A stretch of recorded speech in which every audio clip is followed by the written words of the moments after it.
नमस्कार, मैं स्वतंत्र कुमार और आप सभी का स्वागत करता हूं आपके अपने चैनल शॉर्ट हैंड टीम पर। तो दोस्तों, आज के इस वीडियो में दैनिक जागरण के संपादकीय से 429 शब्दों के डिक्टेशन को हम लोग लेने वाले हैं। इसे हम लोग दो अलग अलग स्पीड में लेंगे। पहली बार में 70 की स्पीड में, दूसरी और आखिरी बार में इसी डिक्टेशन को हम लोग 80 की स्पीड में लेने वाले हैं। तो 70 की स्पीड में आपका डिक्टेशन स्टार्ट होगा 5 सेकेंड के बाद। तब तक के लिए आप रेडी रहें।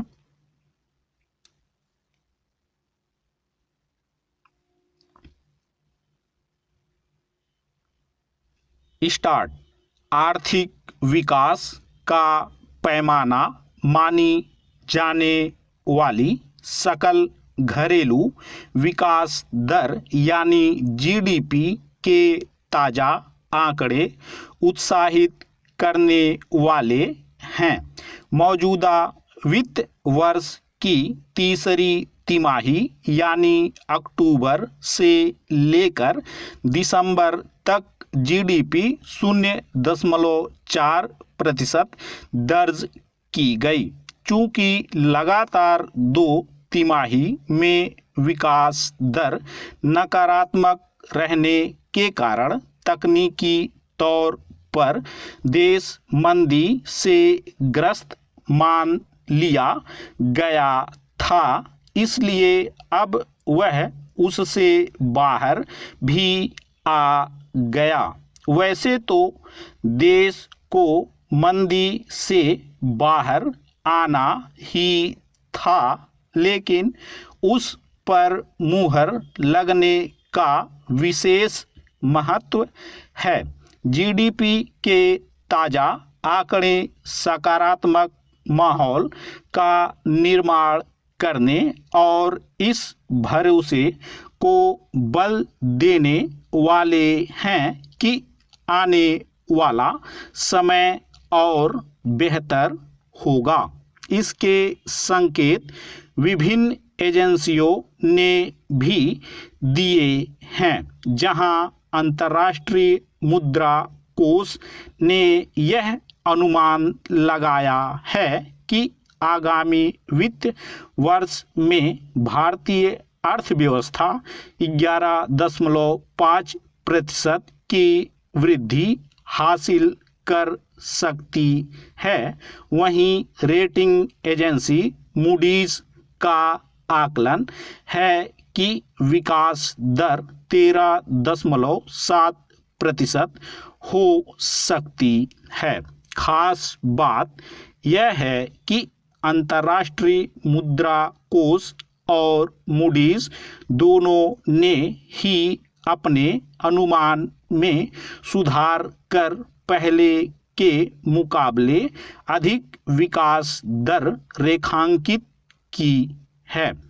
उल्लेखनीय यह भी है कि आगामी वित्त वर्ष भारत दुनिया में सबसे तेज विकास दर वाला देश होगा।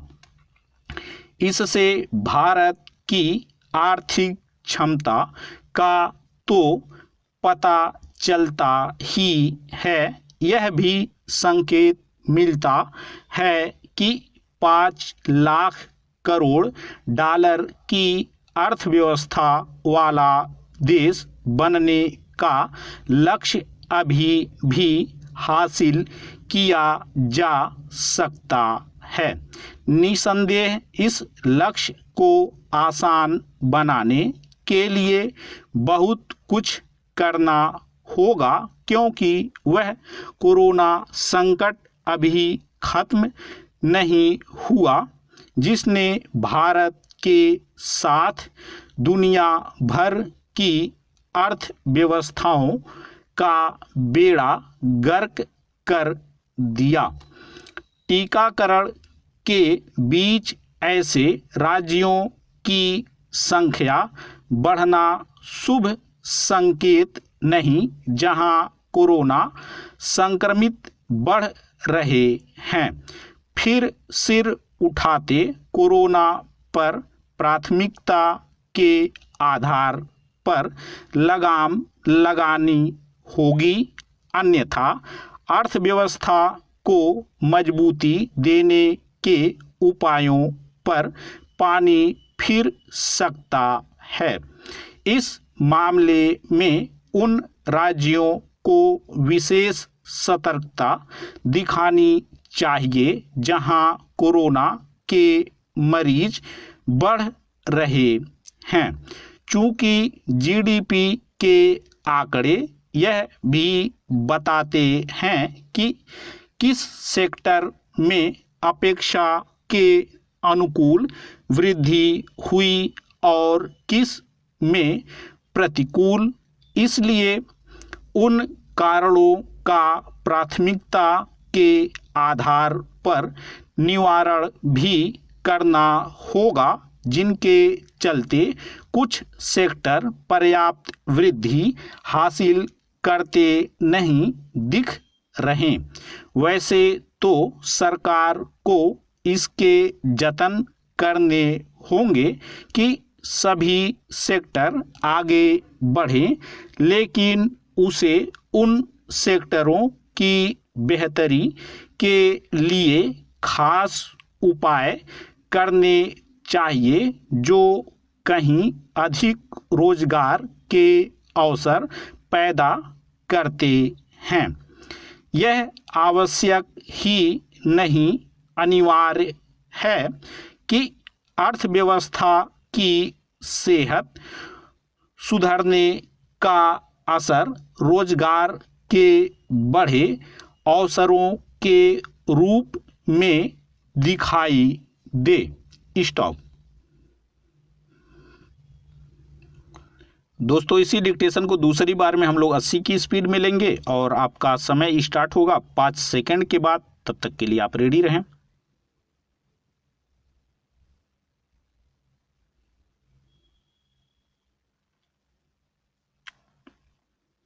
स्टार्ट। आर्थिक विकास का पैमाना मानी जाने वाली सकल घरेलू विकास दर यानी जीडीपी के ताज़ा आंकड़े उत्साहित करने वाले हैं।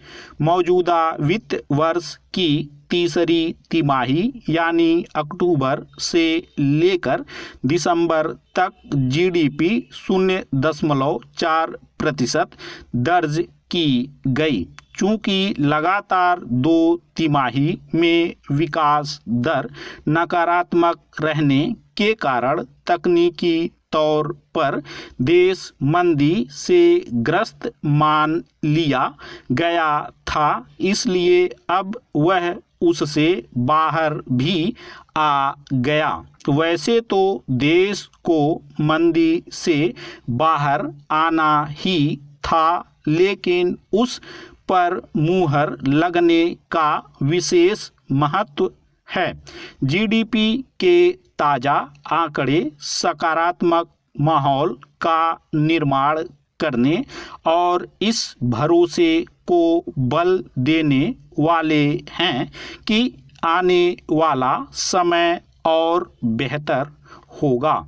इसके संकेत विभिन्न एजेंसियों ने भी दिए हैं।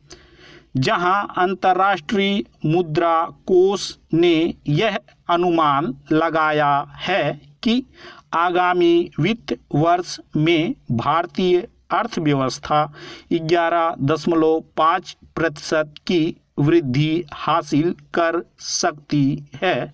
वहीं रेटिंग एजेंसी मूडीज का आकलन है कि विकास दर 13.7% हो सकती है।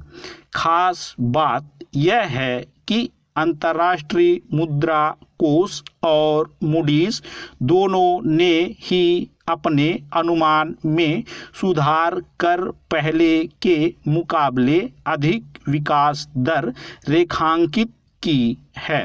उल्लेखनीय यह भी है कि आगामी वित्त वर्ष भारत दुनिया में सबसे तेज विकास दर वाला देश होगा। इससे भारत की आर्थिक क्षमता का तो पता चलता ही है, यह भी संकेत मिलता है कि 5 लाख करोड़ डॉलर की अर्थव्यवस्था वाला देश बनने का लक्ष्य अभी भी हासिल किया जा सकता है।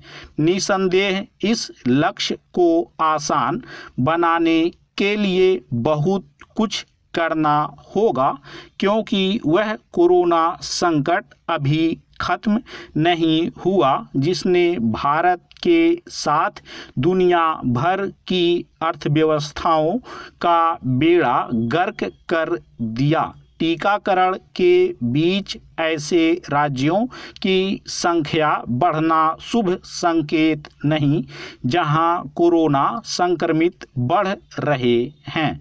फिर सिर उठाते कोरोना पर प्राथमिकता के आधार पर लगाम लगानी होगी, अन्यथा अर्थव्यवस्था को मजबूती देने के उपायों पर पानी फिर सकता है।